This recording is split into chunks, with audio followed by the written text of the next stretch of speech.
ଆଜି ହେଉଛି ଛାଡ଼ ଖାଇର ପରଦିନ ମାନେ ଶୁକ୍ରବାର ସକାଳୁ 2 ଜଣ ମା ଆସି ବୋଉଙ୍କୁ କହିଲେ ଆମେ ହବିଷ ବାରୁଥିଲୁ। କାର୍ତ୍ତିକ ମାସ ତ ସରିଗଲାଣି, ଟିକେ ସମସ୍ତେ ମିଶି ବରା ତରକାରୀ କରି ଖାଇଥାନ୍ତୁ ଯେ ଟିକେ ବିରିଟା ଗ୍ରାଇଣ୍ଡିଙ୍ଗ କରିଦେଇଥାନ୍ତ। ତ ଆମେ ତାଙ୍କ କଥାକୁ ଆଉ ମନା ନ କରିପାରି ମୁଁ ତାପରେ ସବୁଯାକ ବିରିକୁ ଗ୍ରାଇଣ୍ଡିଙ୍ଗ କରିଦେଇଥିଲି। ତାଙ୍କୁ ଛାଡ଼ିବାକୁ ଗଲା ବାଟରେ ଦେଖିଲି ଦାଦା କରୁଛନ୍ତି ଚିକେନ, ଆଉ ଶୁଭର ଖୁଡିଙ୍କର ନଉଛନ୍ତି ଚିକେନ କଷାର ମଜା। ଆଉ ବାବା ତ ଛାଡ଼ ଖାଇ ପାଇଁ ସ୍ପେଶିଆଲ ମାନେ ଦେଶୀ କୁକୁଡ଼ାକୁ ରଖିଥିଲେ।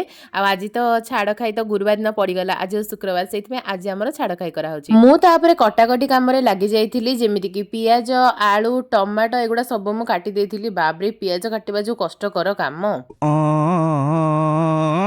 ସବୁ କଟାକଟି ସରିଲା ପରେ ବାବା ଆଣିକି ଆସିଥିଲେ ଏରି ମାଛ, ଆଉ ସେ ମାଛକୁ ବୋଉ ହାତରେ ଦେଇଦେଲେ, ଆଉ ବୋଉ ତାକୁ ଭଲ ଭାବରେ ଧୁଆଧୁଇ କରିଦେଲା। ଆଉ ଏ ବିଲେଇ ତ ଘର ହିଁ ଛାଡୁନି ଆଜି।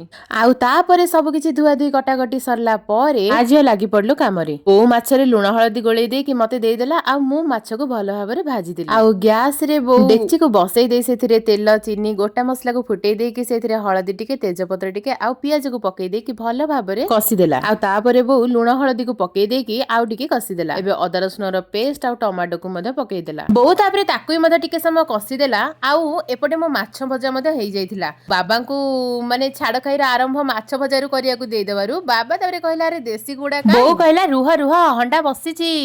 ଆଉ ଏଇ କଥାକୁ ଶୁଣିକି ବାବା କହିଲେ ମାଛଟା ବଢିଆ ହେଇଛି। ଆଉ ବୋଉ ତାପରେ ମସଲାକୁ ଗୋଟେ ଜାଗାରେ ପକେଇ ଦେଇକି ସେଥିରେ ପାଣି ପକେଇକି ଟିକେ ଗୋଳେଇ ଦେଲା। ଆଉ ତାପରେ ମସଲାରେ ତାର ପକେଇଦେଲା। ଆଉ ତାପରେ ଚିକେନକୁ ମଧ୍ୟ ପକେଇଦେଲା, ଆଉ ତାକୁ ଟିକେ କଷିଦେଲା।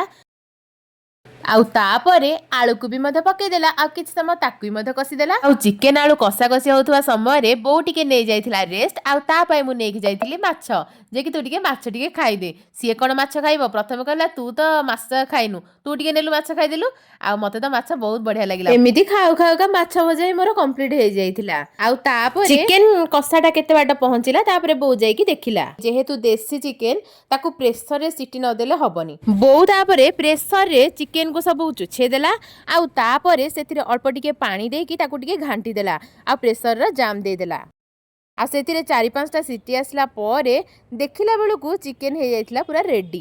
ଆପଣ ମାନେ ଲୁକରୁ ଜାଣିପାରୁଥିବେ ଦେଶୀ ଚିକେନ ପୁରା ଦେଶୀ ଷ୍ଟାଇଲରେ କେତେ ଯେ ବଢିଆ ହେଇଥିଲା। ଆଉ ଏମିତି ଚିକେନକୁ ଦେଖିଲେ କିଏ ଅବା ରହିବ। ଆଉ ବୋଉ ମତେ ଦେଇଥିଲା ଟିକେ ଟେଷ୍ଟ କରିବା ପାଇଁ। ଆଉ ନା କେତେ ମାନେ ବଢିଆ ସେ ପୁରା ସିଝି ଯାଇଛି ଚିକେନ, ନା ପୁରା ସତରେ ଦେଶୀ ଚିକେନ ଭାଇ ଦେଶୀ ଚିକେନ। ତାପରେ ମୁଁ ଗାଧା ପାଧା କରିକି ପଳେଇ ଆସିଥିଲି, ଆଉ ବାଢି ଦେଇଥିଲୁ, ଆଉ ଆମେ ତାପରେ ବସି ପଡିଲୁ ଖାଇବା ପାଇଁ। ତ ଆଜିର ଦିନଟା କିଛି ଏମିତି ହିଁ ଥିଲା। ରହୁଛି।